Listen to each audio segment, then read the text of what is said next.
It is with absolute pleasure that I welcome Paul Salmons via Zoom to Melbourne.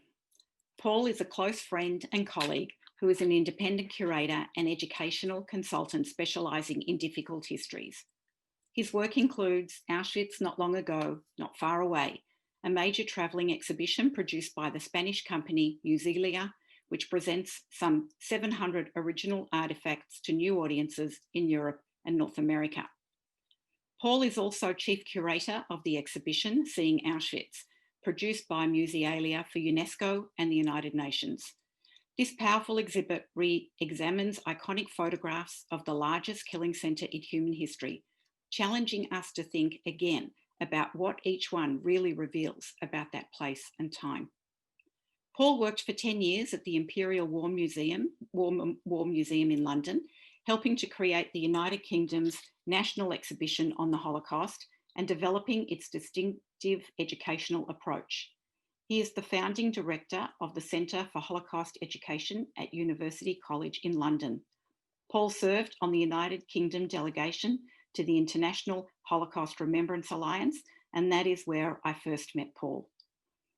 He has consulted on numerous international projects, including currently for the United States Holocaust Memorial Museum as their first Leslie and Susan Gonda Foundation Fellow. Paul, we are just so honoured that you have zoomed in all the way to Australia to deliver tonight's keynote address at the annual Betty and Shmuel Rosenkranz Kristallnacht Oration. We look forward to hearing your talk tonight on Auschwitz, Artefacts as Witness. Thank you so much for that kind introduction, Sue. Thank you for the invitation to speak today and for the honour of being asked to give the Rosenkranz Oration this year. It's a real privilege. Delighted to be with you. I'm going to share my screen. So, yes, thank you so much again for the invitation to speak. As I say, it's a real honour to be with you.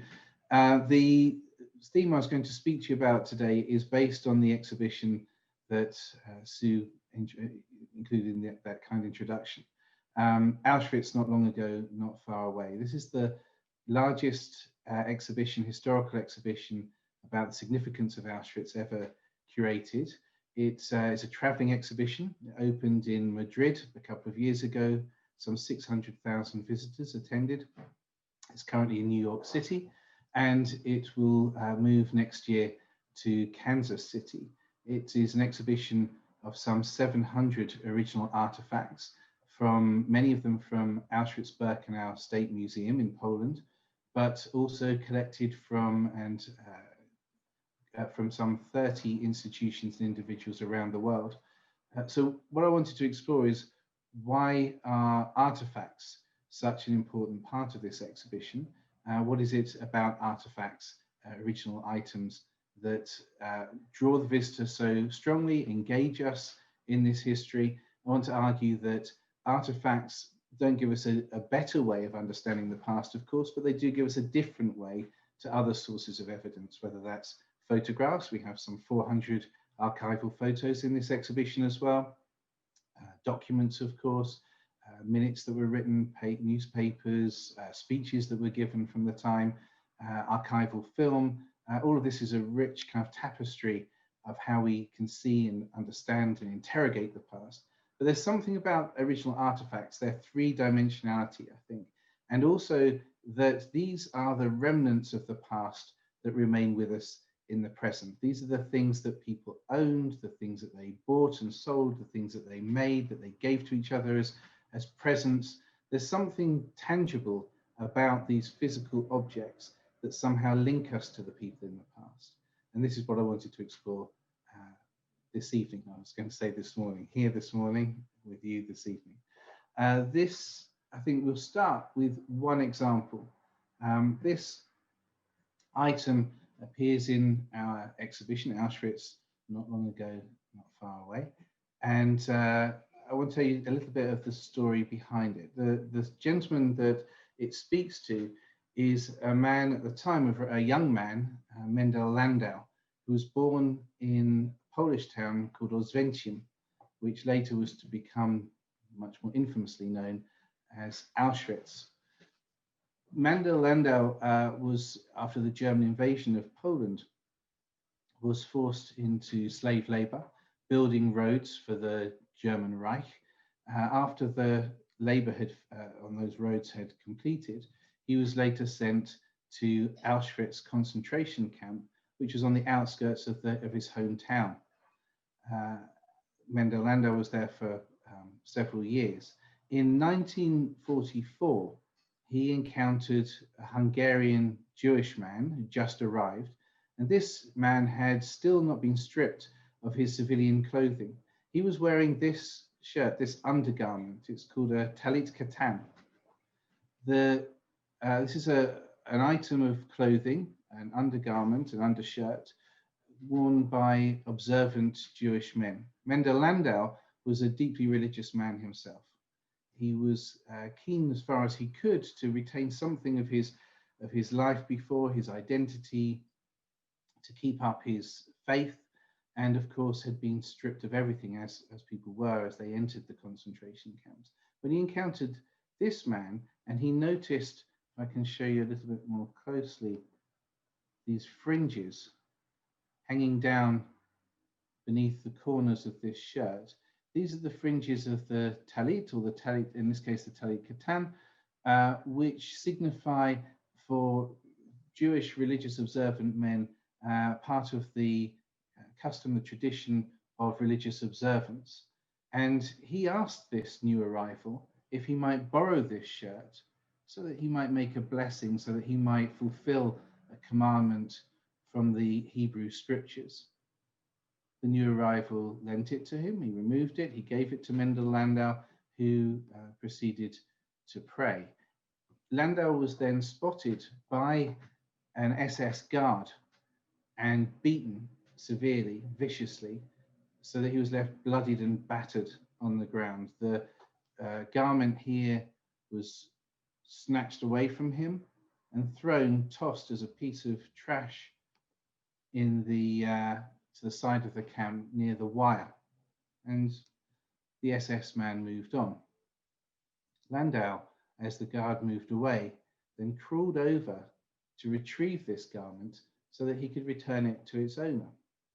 The owner, having seen the violence that a garment like this brought, refused to take it back and said that Landau could keep it. So at huge risk to himself, he chose to conceal this garment in Auschwitz, continued to use it there to pray. He had it on the death march when he left Auschwitz. 60,000 or so people were marched from Auschwitz towards the end of the war, ahead of the advancing Soviet army, many of them dying on the way. He kept it that time. He had it with him at liberation. He took it with him after the war when he managed to emigrate to New York. This garment still bears the traces of that beating. It still carries the bloodstains of Mendel Landau on it. And here we exhibit it in this exhibition.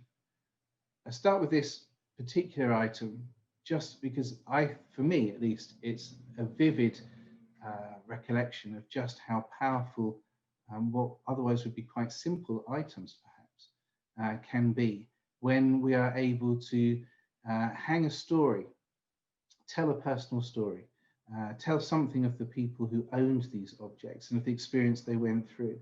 And as the survivor generation, of course, in time will pass away and we lose the first-hand witnessing of the survivors. Luckily, we have their recordings, we have their writings, but they won't be able to continue to give their testimony in person.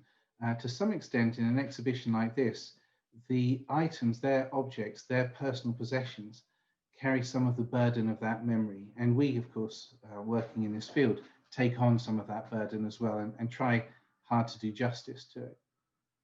So this talk will be, as I say, mainly about artifacts and how we use them in this exhibition. The challenges, though, when we were curating the exhibition, there was a small international team of colleagues who worked on this very intensively for a number of years, led by Robert Jan van Pelt as chief curator, Michael Berenbaum, also Jamal Zaniti, Miriam Greenbaum, and of course a team of designers and others, many people working hard to curate this. The challenges that we faced, as do all exhibition curators, is firstly, how do you begin? What's your purpose and where do you start? How do you introduce this subject to your visitor? How do you then proceed? How do you attempt to do justice to the complex history that is Auschwitz and the Holocaust, and how those different histories are entwined? How do we leave the visitor? What do we want the visitor to take away? What should be their final impressions? Now, these are only some of those challenges, of course. I only have a short time to speak to you, so there are many, many more, but let's at least try and tackle some of these. And the starting points that we had, some guiding ideas. One of the guiding principles for us, of course, Auschwitz is intimately connected to the history of the Holocaust. And to some extent, there's a danger, there's a risk that the Holocaust becomes rather Auschwitz-centric. We did not want to reinforce that view. The Holocaust was much more than just Auschwitz. But Auschwitz was also not only the Holocaust. There are other stories, other crimes, Nazi crimes, that are also deeply entwined in that history, in that place. So we needed to orientate the visitor in time and place. We have this notion that the Holocaust, that Auschwitz itself, were created or happened in the modern world. This is something very relevant to us. It happened not very far away and not very long ago. We also wanted to present the evidence of the mass crimes. This is a history of destruction, of course, a history of destruction of peoples, of murder of millions of people. In Auschwitz alone, more than 1 million people were murdered. But also, it's a destruction of the evidence of those crimes, or the attempted destruction by the perpetrators, trying to conceal their crimes.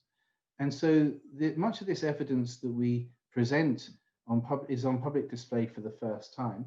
Much of this is evidence of these crimes that has not really been seen before by the general public.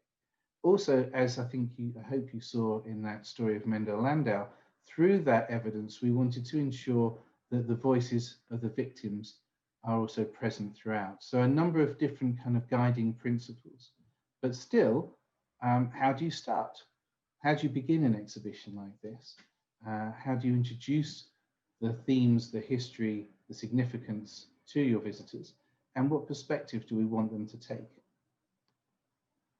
This is the first room proper, if you like, in our exhibition. There's an earlier room which gives some maps and some orientation, some ideas, but this is where in a sense, the history begins, or the overview of that history begins. And we wanted to do that through just a small number of very powerful objects, artifacts, that somehow showed a range of different kinds of perspectives, different kinds of histories. So the wheel set that you see there, it echoes a very large object that we have outside of the exhibition. It's too large to fit inside. It's an original freight wagon from the German railway. I'll show you an image of it later on. And the wheel set, the huge wheel set you see here, is one of those that were on the trains that ran across the railway lines of Europe, deporting Jewish people from across Europe to Auschwitz and to other camps, of course, most of them to their deaths. This is a symbol for us of the perpetrator side of this story. It's a symbol not so much of the Nazis, of course, but rather of the society, the industry, the technology, the bureaucracy, the wider perpetrator society that was necessary in order to carry out a modern genocide. In the background a little bit of that room, further on in that room, you see a much smaller object just here, a woman's dress shoe, a single red shoe, which you can see is displayed against, on the wall, a large blow-up photograph of a mass of shoes. Image of the mass of shoes, of course, echoes the mass of victims, many of whom are unknown to us. This particular shoe, we don't know the woman who wore this shoe, we don't know her name, but there's something very individual about that item. We can imagine we can speculate on that she was probably a fairly young woman. She was wearing a very fashionable shoe. We can imagine, did she dance in these shoes? Did she hold her lover? Did she walk to work? How did she live her life? It's the lives of these people that we're keen to show here, and the contrast between the delicacy, the small single object of this one shoe, which of course shoes hold something of the form of the owner in a way that other garments don't. It retains the size of the foot. We can see, in a sense, the void of the person when we look at a shoe like this, and we can contrast it and juxtapose it with the strength, the power, the industrial process that we saw in the wheel set just before. So here we speak about the victims, the perpetrator society, the victims who were targeted, the individuals whose lives were lost. Now, in terms of the perspective, of course, we don't want our visitors, we don't ask our visitors to share the perspective of the perpetrators, but we do ask them to try and understand how and why these crimes could take place. Where did this come from? This is not an aberration from the course of European or Western society and civilization. It's a product of it. And we need to examine those flaws, those dangers, those risks. We need to try and understand and explain it as best we can. But of course, we don't ask them to share that perspective. We also do not ask them to share the perspective of the victim. That would be appalling. We can't do it. And even if we could, the horror would incapacitate our visitor. And we need them to be able to move through this exhibition and to try better to understand. So which perspective do we take? Well, you'll see in the background here on the wall a map. The map there is actually one that we discovered in the curation of this exhibition in the collection of a Polish man, Mirosław Ganobis, living in the town of Oswiecim today. And this map is a Soviet map, a Soviet army map, brought by soldiers advancing towards the east, or sorry, from the east, advancing towards Berlin, but encountering Oswiecim on the way, encountering the camp of Auschwitz on the way. Their target was not there to liberate the camps, but they overran these camps as they proceeded. And we think that there is something in the perspective of the arrival in Auschwitz from the outside world, who knew something of the Nazi crimes, who knew something perhaps of the name of Auschwitz, who places a similarity on the experience of many of our visitors, who come because they know something about Auschwitz, but they don't really, most of them haven't studied it in a huge amount of depth. And there'll be much more here to discover and encounter and to try and understand. So in some sense, perhaps we're in the perspective of those that encounter the camp from the outside. The shoe itself is accompanied by a poem by Yiddish poet Moshe Schulstein. And this is also where I take my title for this exhibition, sorry, for this presentation, Artifacts as Witness. We are the shoes. We are the last witnesses.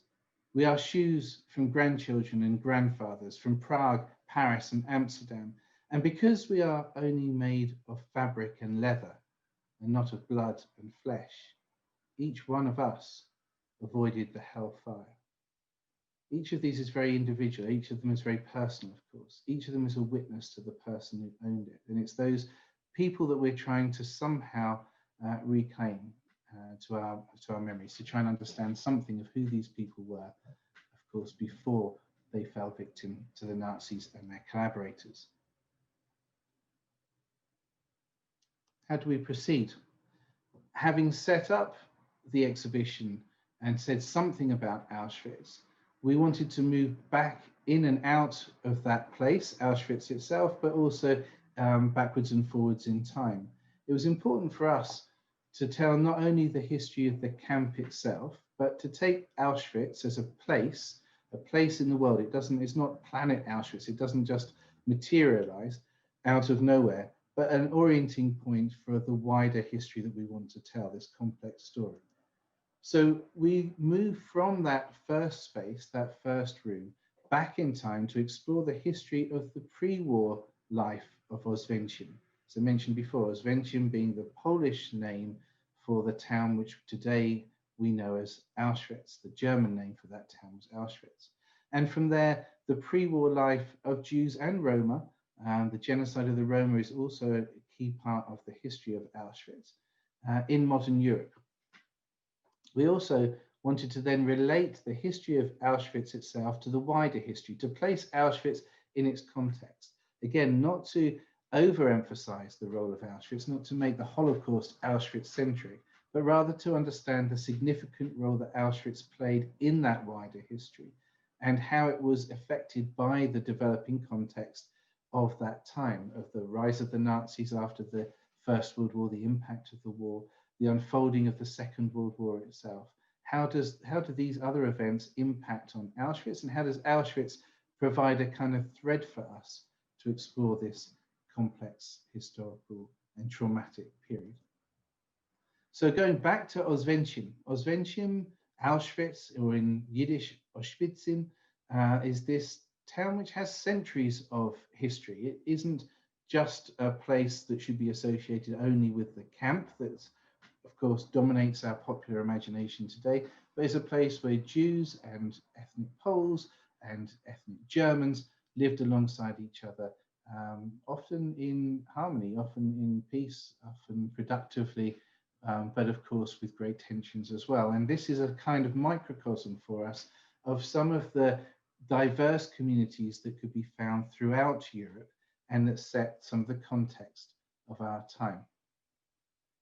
This is the town of Oswiecim then, which becomes Auschwitz, and on the site of a Polish barracks, the first part of Auschwitz camp. So we associate this image, of course, very much with the concentration camp, the famous Arbeit macht frei sign on the gates of the first part of the camp. But even this picture needs complicating.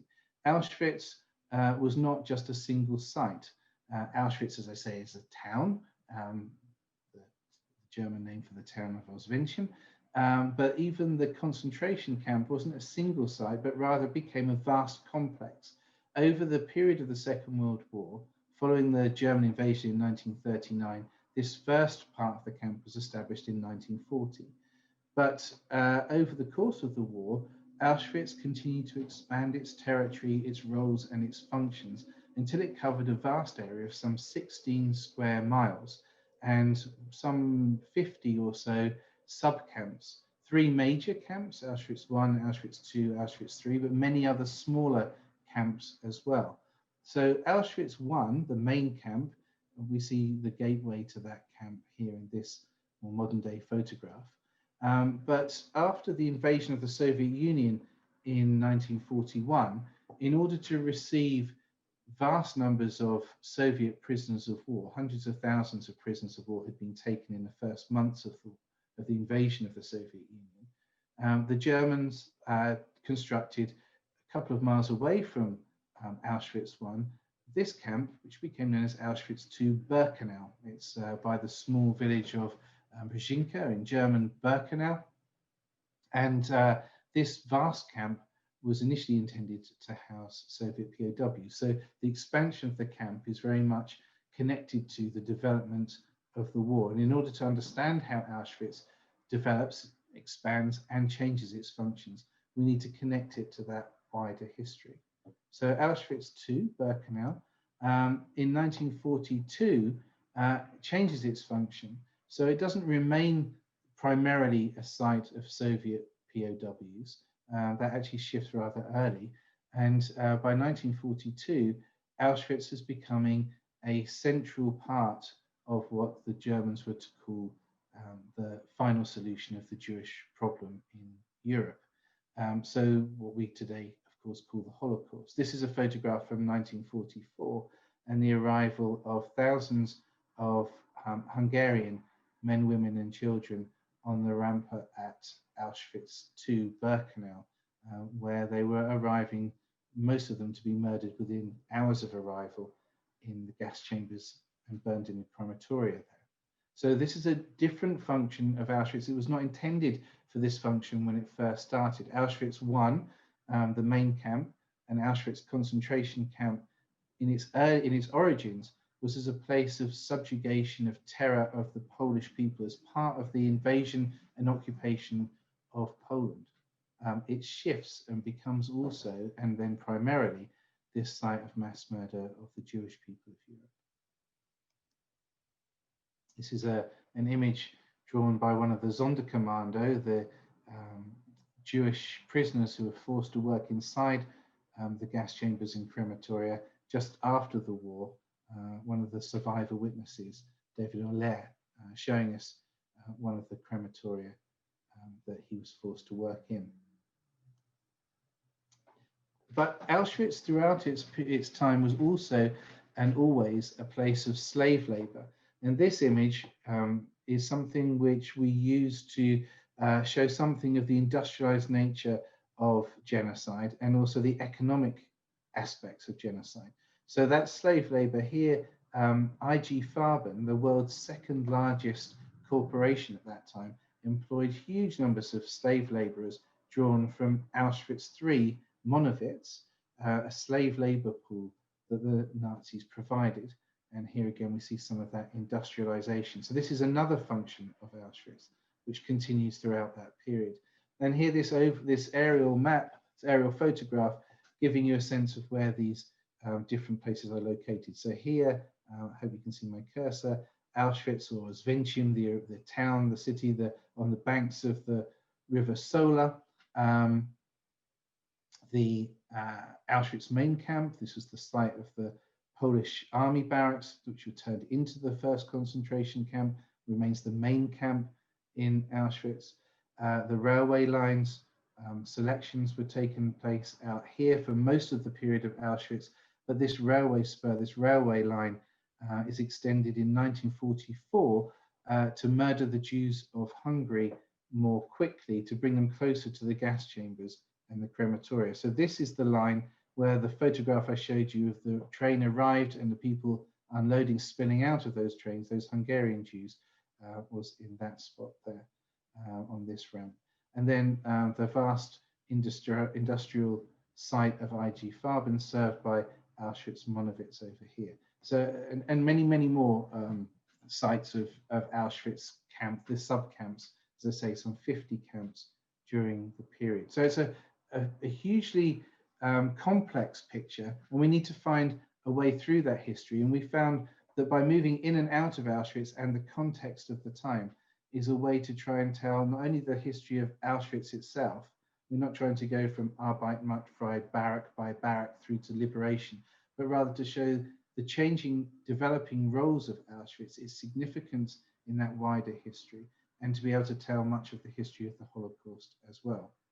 In order to do that, as I mentioned, we go back in time to show something of the pre-war life of Oswiecim, but also Jewish life in Europe, and also the lives of Roma and Sinti in Europe before the Second World War. And this is essential to us because we want to ensure that people are not appearing on the historical stage simply to be murdered in the gas chambers. We want to show something of the lives that were lived, the richness of those lives, of the diversity of those cultures, of who these people were. Because, of course, how can you attempt to understand anything of the significance of a genocide if you don't understand first what was lost? So it's important to us to introduce individuals again, and to do that, here we see a talit owned by the gentleman in the background there, Solomon Kreiser, shown here on his engagement photograph with his future wife, Perla. Now, Katan. The talit Katan I started with appears much later in the exhibition. In order to understand the significance of that item, that object, and its significance to Mendel Landau and why he was prepared to risk his life to retrieve it, we need, of course, to the visitor. Many visitors won't know very much about Jewish life, customs, religion, practices.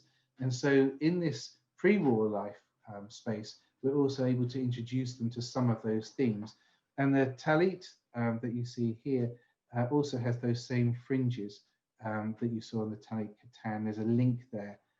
This is the outer garment that would be worn by an observant Jewish man, and the talit katan would be the undergarment that might be worn.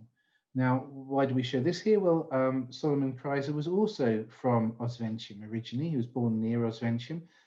He actually emigrated. He moved to Belgium with his wife. They had a successful life there. They had two daughters, but they were overrun also. As the German army dominated Western Europe, they fled to France. They were held in an internment camp. The two children, the two daughters, were actually smuggled out and managed to escape to Switzerland. But Solomon and Perla remained in the camp and tragically were deported to Auschwitz, where they were murdered. So how do we have this talit katan? Sorry, this talit. Solomon managed to smuggle out this talit and the last little bit of money that he had to Switzerland to his daughters before their deportation. Now, talit is something which is given to a boy, a Jewish boy, as he becomes a man when he's 13 years old. He wears it on his wedding, so it's also the link with the engagement photograph you see before, and he's also buried in it, or should be. This is his burial shroud at the end of his life. The fact that we have it is also a symbol of the kind of death and the lack of dignity afforded to Solomon and to so many others. We shouldn't really have this talit. We have it because of the way he was persecuted, the way he was murdered, and the denial of the funeral rites that he should have been afforded. And so it becomes incredibly poignant to us and also symbolic, and is part of this void that we're trying to help the visitor to understand. You see how we're trying to integrate these personal stories as an act against the dehumanization of the Nazis and of their ideology. In Madrid, we were very fortunate to be able to borrow this horrific item, a board game from Germany in the 1930s called Judenraus, Jews Out, a board game for children to play to indoctrinate them into the anti-Semitic ideology that was so prevalent, not only in the minds of the Nazis, but of course throughout European culture, unfortunately, for centuries. These sort of hideous images that are supposed to characterize Jewish people, these kind of counters that they have as they move around the board, we need to contrast with those stories of people like Solomon and Perla, or through these photographs, family photographs that were discovered after the war in Auschwitz-Birkenau itself. So these are some of the photographs that people brought with them to Auschwitz. These are some of the photographs. There are more than 2,000 of them that survived. And almost all of them are from just two small towns, Sosnowiec and Benzin, Polish towns. But again, they're symbolic somehow of the lives and the culture and the people before the Second World War, and those who were to become victims of the Holocaust. And something to counter, we find these, the images that we're forced to present from the perpetrator side as so toxic. We want to try and detoxify them with the images of who these people really were. So, for example, when we look at the aftermath of the First World War, and we look at the lie that was prevalent in Germany after their defeat in the Great War, that somehow they'd been defeated from within, they'd been stabbed in the back, they'd been betrayed by Jews and left-wing communists who were also associated with Jewry in the minds of the Nazis. And there was this lie that Jews had betrayed them. So we include here a photograph of one of those German soldiers, Sally Joseph, in the center of that photograph with his wife and daughter Margot. Sally, in 1940, he had fought for Germany in the First World War. He was a Jewish man. He was one of some 70,000 Jewish men that fought for Germany in the front line, in the trenches of the war. some 12,000 of them were killed, many, many more wounded, and some 18,000, including Sally, were awarded this medal, the Iron Cross Second Class, for valor, for courage in the battle. So again, whenever we introduce a myth or a lie or a stereotype about Jewish people, because that's part of the story we have to tell, or against the Roma or other groups, victim groups, we seek as far as we can to provide the counter to that and who those people really were. Dehumanization, though, also happens in our minds when we're dealing with the Nazis themselves. It's very common for us to see the killers as sort of monsters of our imagination. And sometimes those photographs, as we see in Auschwitz on the ramp, they can remain safely in that role for us because they're quite blank. They're kind of just uniformed men performing these hideous tasks. But here we see some of them off duty. These are SS guards in Auschwitz in 1940, taken by the former tobacco factory in that area in an off-duty moment. And somehow we see something different here, and I think perhaps more troubling. So we're not, of course, when we're trying to rehumanize these perpetrators, it's not in any way to make them seem better. In many ways, I think it shows that these crimes are even more horrendous, that they were committed by what the historian Christopher Browning has termed ordinary men. Men in uniform, but ordinary men nonetheless. How do we contextualize Auschwitz as we tell this history? I'm going to move through fairly quickly because I'm aware of time, but just to give you a sense that, again, we're not only looking at the history of Auschwitz, as I say, kind of barrack by barrack. It actually takes the visitor quite a while before they arrive properly at Auschwitz in the exhibition. And here we're looking at Germany in the 1930s and the concentration camp system. This is a photograph of Dachau, on which Auschwitz was based. So there were thousands of concentration camps and slave labor camps, prisoner of war camps, transit camps in a network across German occupied Europe. But they begin on this model of the first concentration camps in Germany as early as 1933. And in a sense, Auschwitz I, at least, was a kind of German concentration camp in occupied Poland. It becomes later the death camp, the extermination camp of Auschwitz II-Birkenau, but that's not its initial space, but a place of violence, of brutality, and the system that was used, and the personnel, and the, for want of a better word, the expertise of those trained in those early camps are exported across to the east and to the German occupation zones. So the invasion of Poland from the west by Germany and from the east by the Soviet Union in 1939 is, of course, a critical part of that story, of that history. And telling the story of the Second World War and its outbreak also allows us to talk about the first mass murder perpetrated by the Nazis and their collaborators, which was not on Jews or on Roma, but the first mass murder was of the disabled. And it was doctors. This is a quote of a doctor, the deputy director of Hartheim Killing Center in Austria. There were 6 killing centers where people with disabilities were sent. Some 200,000 people are ultimately murdered in these killing centers. The killing of doctors, killing of patients by their doctors and nurses is this kind of Rubicon which is crossed, the first systematic mass murder by the Nazis and their accomplices. And the techniques and the methods which they used, which included gas chambers disguised as shower rooms, were again exported further east later on in the Second World War. So many of the personnel from these killing centers were sent to what was known as the Action Reinhardt camps, Helmno, Belzec, Sobibor, Treblinka, Majdanek to some extent, in German-occupied Poland to murder the Jews of Poland in gas chambers as well. And again, that expertise, that technology, those systems were learned and used and imported to Auschwitz. So these links, these stories are all entwined.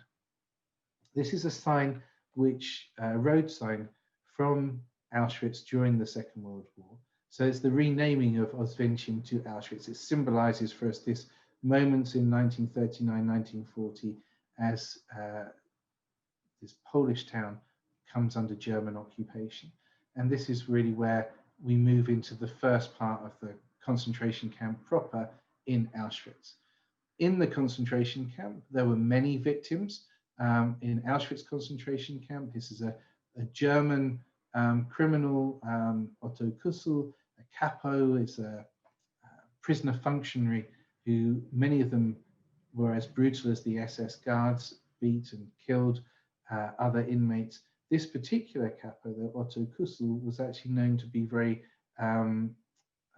considerate and did his best for the other inmates. He actually also escaped from Auschwitz. He testified after the war at Nuremberg, but Germans taken from the concentration camps to in Germany to Auschwitz. Political prisoners, Polish political prisoners, Polish Jewish political prisoners in the early period as well. Russian prisoners, we don't know his name, we don't know his fate. Same with most of the Russian prisoners in Auschwitz. Almost all of them perished. A woman, a Jewish woman, Lotte Frank, whose sisters were murdered in the camp. She contemplated suicide. A capo talked her out of suicide. She actually survived the war. Anna Kreutz, a Roma victim, so-called gypsy victim of the genocide of the Roma.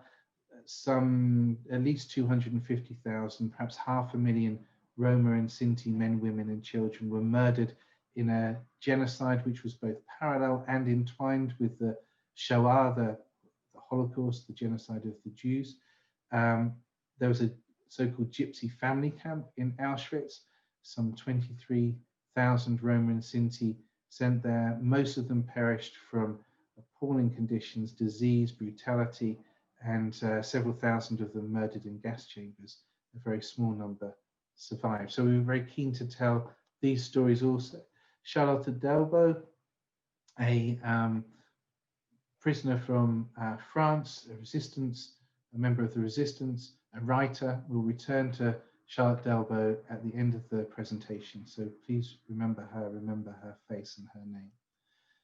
In 1941, with this invasion of the Soviet Union, we had the Einsatzgruppen, the mobile killing squads, followed the German army into the Soviet Union, rounding up Jewish men, women, and children wherever they could find them, and murdering them, not in gas chambers, which did not yet have been used in the genocide of the Jews, but in mass pits, people forced to dig their own graves and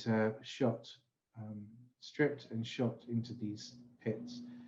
This is taken maybe only an hours or so before the murder of the men, women, and children you see in this photograph. And it's a critical part of the history of the Holocaust, and of course connected with the history of Auschwitz, although it's happening maybe hundreds of miles away. It's part of the same project, terrible word, but the genocide that the Nazis and their collaborators were carrying out. And again, we wanted to include, we didn't want to, by focusing on Auschwitz, we didn't want to obscure these stories. And so this powerful moving image is displayed along with these little dreidels, plaything of young Jewish children found in some of those mass graves. Just a fragment of these lives that were lost. Certain objects, certain artifacts also create curatorial challenges.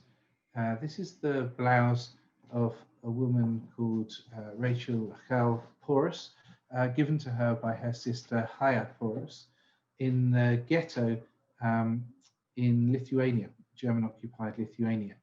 And the embroidery that you see here was done by Chaya for her sister Rachel as a gift in the ghetto. That's a powerful story in itself, right? The relationship, the love of sisters, and the trying to continue something of a normal life, even in those horrendous conditions of the ghetto, where Jewish people were forced to live in awful, overcrowded conditions, with very little food and great spread of disease. But there's also another story connected with this, which is that Rachel was a nurse before the war, and she tended the sick in the ghetto. So there's something of the kind of resistance, or the resilience, the spiritual resistance of Jewish people, and self-help and care for each other. That's a powerful story. Should that be the one that we tell? This story of the ghetto. Except this blouse, worn by Rachel Porus, is also connected with the images I showed you just before of the mass shootings. The people from that ghetto were taken by train. They were told they're being taken to another ghetto, but actually they were taken to the forests of Ponary or Ponar. And there they were forced to strip, and they were shot, they were murdered in these mass graves. So Rachel becomes one of the victims of the Einsatzgruppen, the mobile killing squads that I mentioned. And yet we still have her blouse. That's because someone who was given the grisly task, that awful task of taking care of the possessions of the dead, recognized this blouse and smuggled it back into the Vilnius ghetto, where she knew Rachel's sister Chaya was at that point still surviving. And so Chaya has returned to her the very blouse the embroidery she'd done for her sister as that loving gift. And Chaya wears this as she escapes from the Vilnius ghetto, and she joins the partisans in the forest. She's one of 30,000 Jewish partisans fighting the Nazis from the forest. She had this blouse with her then. So is that the story which we should tell? The story of Jewish resistance and armed fighting against the Nazis. All of these stories, of course, are entwined. And the fact that she kept that in memory of her sister, of course, is also echoed by our ability to show it in the exhibition and to remember her and those murdered peoples, the communities, the resilience, the resistance, and the partisans. All of this in just one object.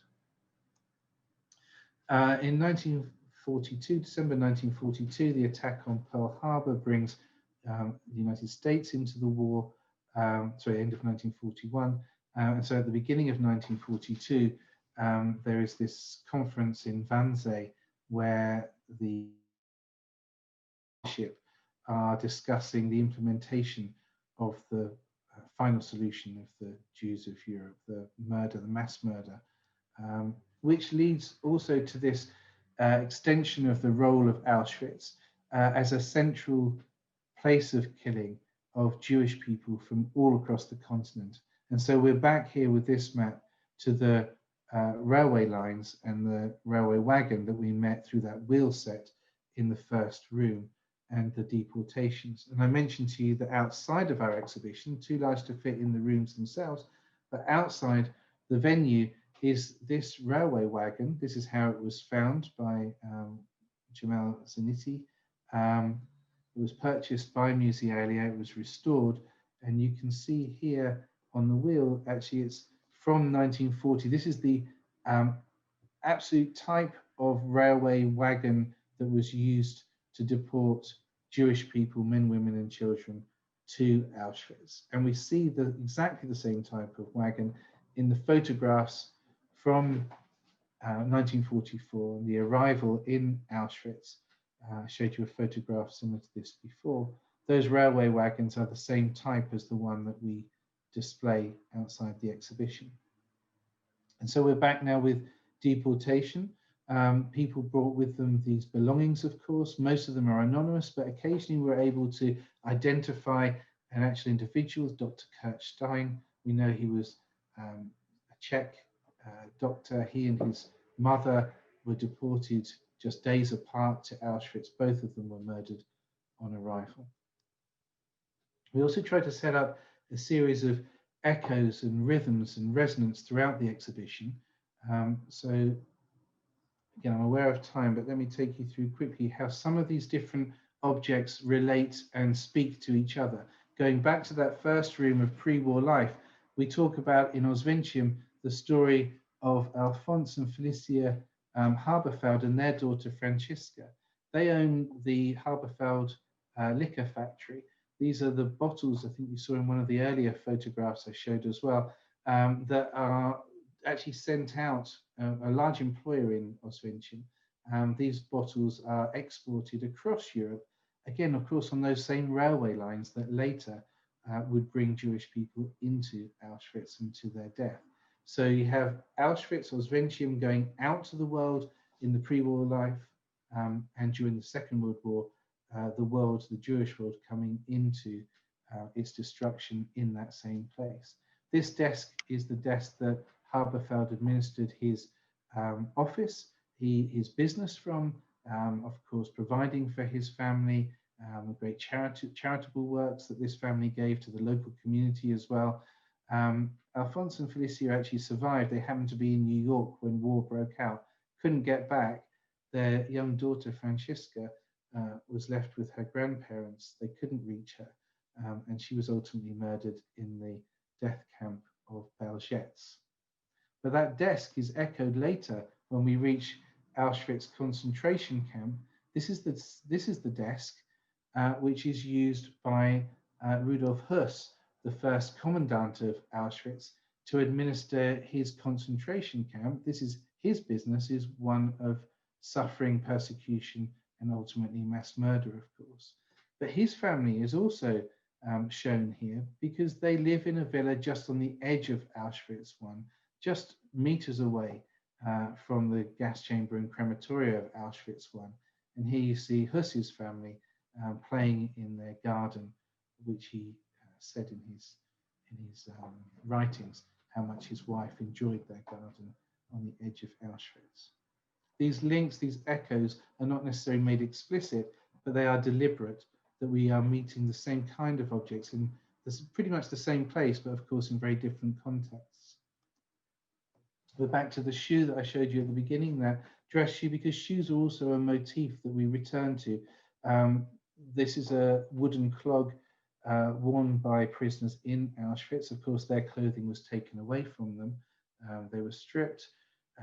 Primo Levi said, death begins with the shoes, because the shoes, as they chafe the feet of the prisoner, slow them down, beatings follow, and death follows soon after.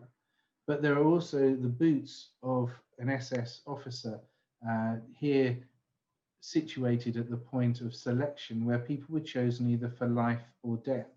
The vast majority of them, including the young boy who wore this small shoe and undressed in the room, told he was going to go for a shower.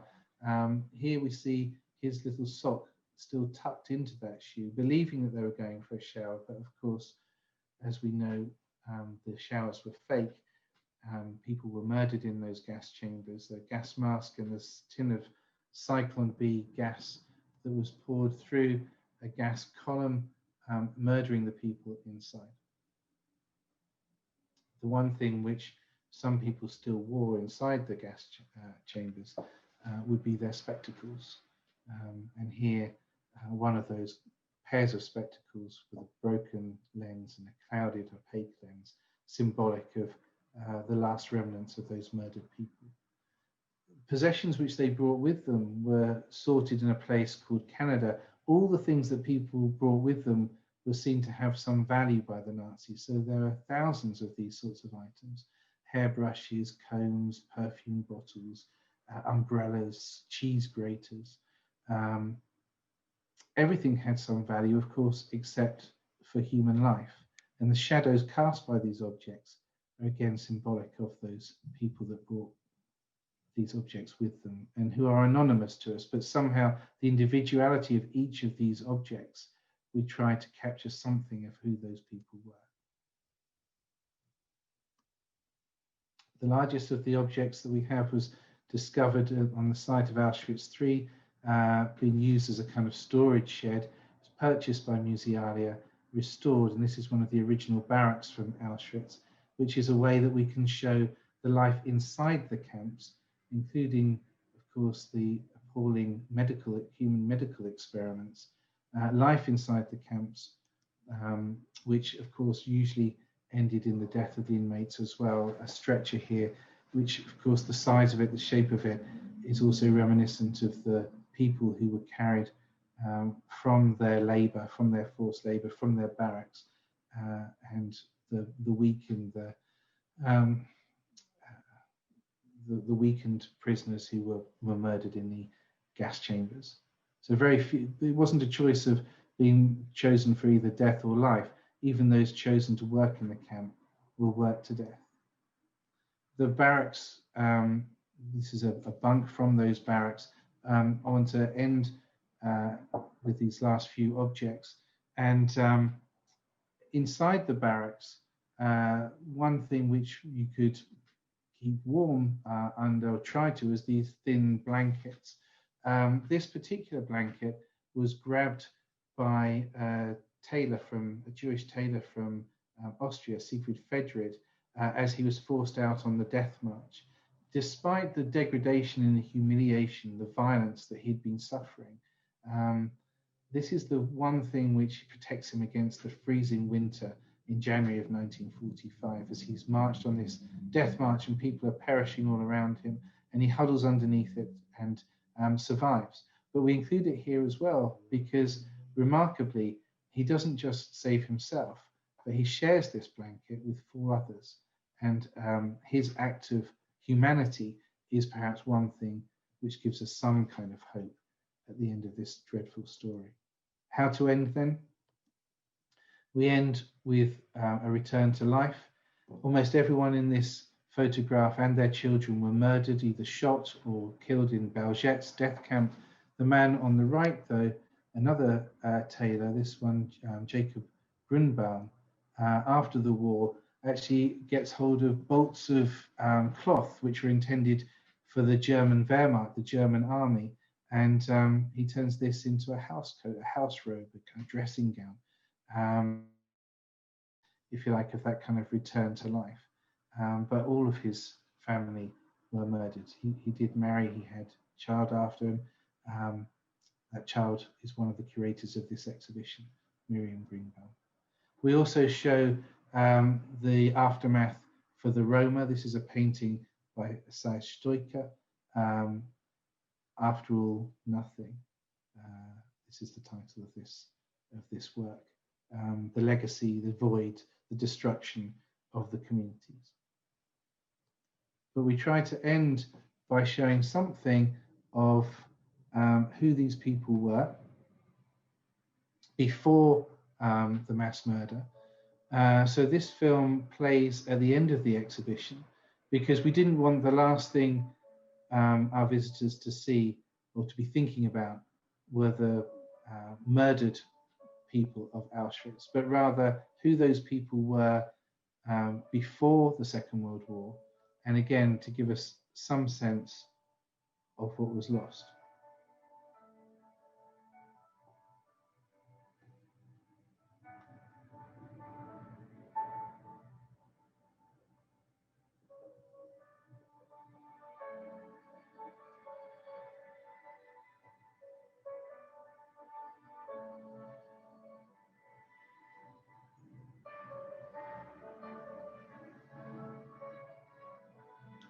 And the last word to the survivors, this, a poem from Charlotte Delbo, who I mentioned to you before, which appears at the end of our exhibition, the last thing the visitor sees. You who are passing by, I beg you, do something, learn a dance step, something to justify your existence, something that gives you the right to be dressed in your skin, in your body hair, to learn to walk and to laugh. Because it would be too senseless, after all, for so many to have died while you live doing nothing with your life. Thank you so much for giving me your time for that just small glimpse into a very large exhibition. Please do contact me if you're interested in continuing this conversation. I know we're out of time now. I apologize if I've overrun slightly. I hope maybe one day we'll be able to bring this exhibition to Australia also. Thank you so much.